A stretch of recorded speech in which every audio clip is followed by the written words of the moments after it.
শুভ ওদিকে গেছে দোকানে, বাড়িতে নেই। আমাদের এসিটা আজকে দোকানে এসেছে, আর এদিকে এসেছে প্লে বাটন। কি অবস্থা, নিচে এসেছে। যাই, খুশিও হচ্ছে বাট মনটাও খারাপ হচ্ছে। যাই গিয়ে নিয়ে এসেছে, নিয়ে আসি, আমাকে ফোন করলো। দেখো আমি প্লে বাটন পেয়ে গেছি, আর ওরা ওখানে চলে হাজির হয়ে গেছিল। বলছে দাদা ভাই নেই তো কি হয়েছে, দাদা ভাই না, ওরাও তো বাবা হয়।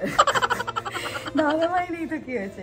ও জাস্ট আজকেই ওকে কি হলো, আজকেই মানে এসিটা যেহেতু বলেছিল যে মানে আজকেই দিতে ডেলিভারি, যেহেতু আমাদের তারা আছে, এই জন্য ঠিক এই টাইমেই দোকানে ওকে যেতে হয়েছে।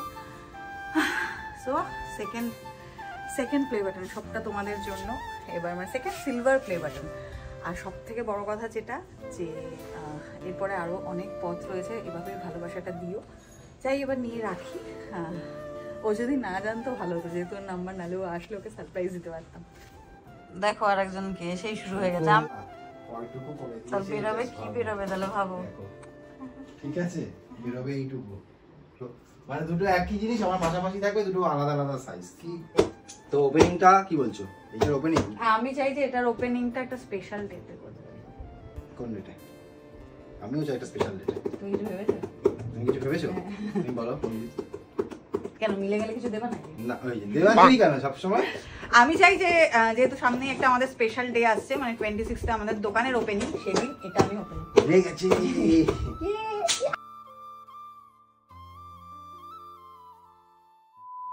হ্যালো এভরিওয়ান, কেমন আছো সবাই? আমিও ভালো আছি। আর তোমাদের সাথে আলোচনা করার জন্য আমি এমন একটা সাবজেক্ট নিয়ে চলে এসেছি যেটা শুনে তোমরা আরো ভালো হয়ে যাবে। যদিও বা এটা আমাদের মহিলাদের কাছে একটা কমন প্রবলেম, আমরা এই প্রবলেমটা ফেস তো করি, কিন্তু এটা নিয়ে ডিটেলসে কথা বলতে আমরা লজ্জা পাই। প্রবলেমের কথা শুনে আগে ভাগেই ভয় পেয়ে যেও না, আমি প্রবলেমের সলিউশন দিতেই এসেছি। আর যে টপিকটা নিয়ে কথা বলবো, এটা নিয়ে কিন্তু আমরা মহিলারা প্রায়শই কথা বলতে আনকমফোর্টেবল ফিল করি। That is vaginal loose. জানি প্রত্যেক মহিলাদের কাছে ভ্যাজাইনাল লুজ একটা খুবই সেন্সিটিভ টপিক, বাট তোমাদের মধ্যে যদি কেউ এই বিষয়টাকে ফিল করে থাকো, তাহলে আমি বলবো এটা নিয়ে একেবারেই লজ্জা পেও না, বরং বিষয়টা নিয়ে সতর্ক হও এবং খেয়াল রাখো। আর যদি কেউ এই প্রবলেমটা ফেস করছো, তবে আগে থেকে গুরুত্ব দেওয়া শুরু করে দাও। এই বিষয়টা নিয়ে যদি আগে থেকে সতর্ক না হই, তাহলে কিন্তু আমাদের প্রোডাক্টিভ অর্গানে অনেক রকম সমস্যা দেখা দিতে পারে, লাইক ইনফেকশন হতে পারে এবং ভ্যাজাইনার প্রোটেকশন ক্ষমতা অনেকটা কমে যেতে পারে। বেসিক্যালি যাদের নর্মাল ডেলিভারি হয়, তাদের কিন্তু ভ্যাজাইনাতে এক্সট্রিম প্রেসার পড়ে, যার ফলে ভ্যাজাইনা লুজ হয়ে যায়, এবং তাছাড়াও ভ্যাজাইনার মাসেলও অনেকটা উইক হয়ে পড়ে। এমনিতেও কিন্তু আমাদের বয়স বাড়ার সাথে সাথে প্রেগনেন্সির পর বা যাদের ইনফেকশন ঘটিত অনেক রকম প্রবলেম আছে, তাদের ভ্যাজাইনার মাসেল লুজ হয়ে যায় এবং ধীরে ধীরে বড় হয়ে যেতে থাকে। এই প্রবলেম থেকে ছুটকারা পেতে অনেক ধরনের এক্সারসাইজ আছে, তো তার মধ্যে আমি তোমাদেরকে কিছু এক্সারসাইজের কথা বলবো। First and most important exercise is kegel exercise, যেটা আমাদের ভ্যাজাইনা, পায়ুপথ এবং পায়ের মাসলগুলোকে স্ট্রং করতে অনেক বেশি হেল্পফুল। এই এক্সারসাইজটা করার সময় যেটা করতে হবে, তোমাদের মাইন্ডটাকে পুরোপুরি ভ্যাজাইনার দিকে ফোকাস রাখতে হবে। মানে যখন ধরো এই এক্সারসাইজটা করছো, তখন তোমরা তোমাদের ভ্যাজাইনার মাসলগুলোকে কয়েক সেকেন্ডের জন্য সংকুচিত বা হোল্ড করে রাখবে, তারপরে আবার যথারীতি রিলিজ বা ছেড়ে দেবে। এবং খেয়াল রাখবে পায়ের, পেটের এবং পায়ুপথের মাসলগুলো যেন কোনোভাবেই সংকুচিত না হয়, শুধুমাত্র তোমাদের ভ্যাজাইনার মাসলগুলোকে এই সময় হোল্ড করে রাখার চেষ্টা করবে। এই টোটাল প্রসেসটা তোমরা এট এ টাইম 10 থেকে 15 বার করতে পারো। সব থেকে ভালো বিষয়টা হলো এই এক্সারসাইজটা দিনের যে কোনো টাইমে তোমরা চাইলে করতেই পারো। যেমন টিভি দেখতে দেখতে করতে পারো, কিংবা ধরো শুয়ে আছো বা রেস্ট নিচ্ছ, তখন তোমাদের মাইন্ডটাকে পুরোপুরি ভ্যাজাইনার দিকে ফোকাস করে চাইলে তোমরা এই এক্সারসাইজটা করতে পারো। এছাড়াও আমি তোমাদের আরো 3 ধরনের এক্সারসাইজের কথা বলে দিচ্ছি, যেমন তোমরা স্ক্রিনে দেখতে পাচ্ছ, চাইলে তোমরা এই এক্সারসাইজগুলো ট্রাই করতে পারো। আর এই এক্সারসাইজগুলো করার বেনিফিট এটাই পাবে যে তোমাদের ভ্যাজাইনার মাসলগুলো আগের থেকে স্ট্রং তো হবেই, প্লাস পুনরায় আগের অবস্থায় ফিরে আসবে। তো এগুলো তো গেল ঘরোয়া পদ্ধতি, বাট যারা নিজেদের পার্সোনাল লাইফে প্রচন্ডই বিজি, মানে এক্সারসাইজ করার একেবারে টাইমই নেই বলতে পারো, বাট তারাও চাইছো যে সলিউশন, তো তাদের জন্য রয়েছে আমার কাছে এর বেস্ট সলিউশন। এটা হলো এভারটিনের ইউনিলাইফ রিভাইটালাইজিং ইন্টিমেট জেল, যেটা কিনা আমাদের ভ্যাজাইনার মাসেলের এলাস্টিসিটি বাড়ায়, সাথে ভ্যাজাইনার মাসেলকে করে দ্রুত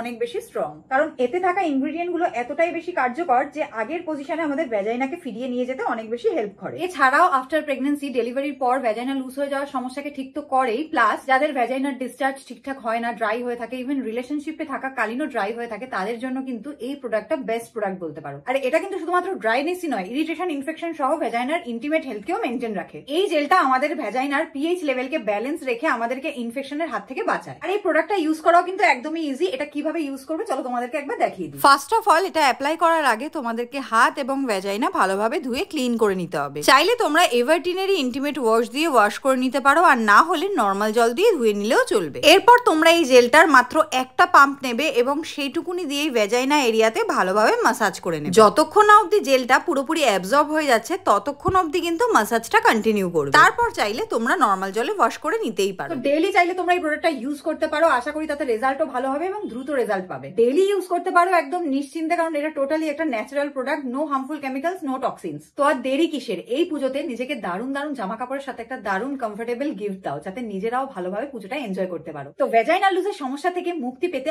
আজই ইউজ করো এভারটিনের ইউনিলাইফ। প্রোডাক্টের লিংক কিন্তু আমি ডেসক্রিপশন বক্সে দিয়ে দিয়েছি। আর অবশ্যই জানিও এই ইনফরমেটিভ ভিডিওটা তোমাদের কেমন লাগলো, আর ভালো লেগে থাকলে অবশ্যই don't forget to like, comment, share and subscribe. চলো তবে টাটা, দেখা হচ্ছে নেক্সট ভিডিওতে।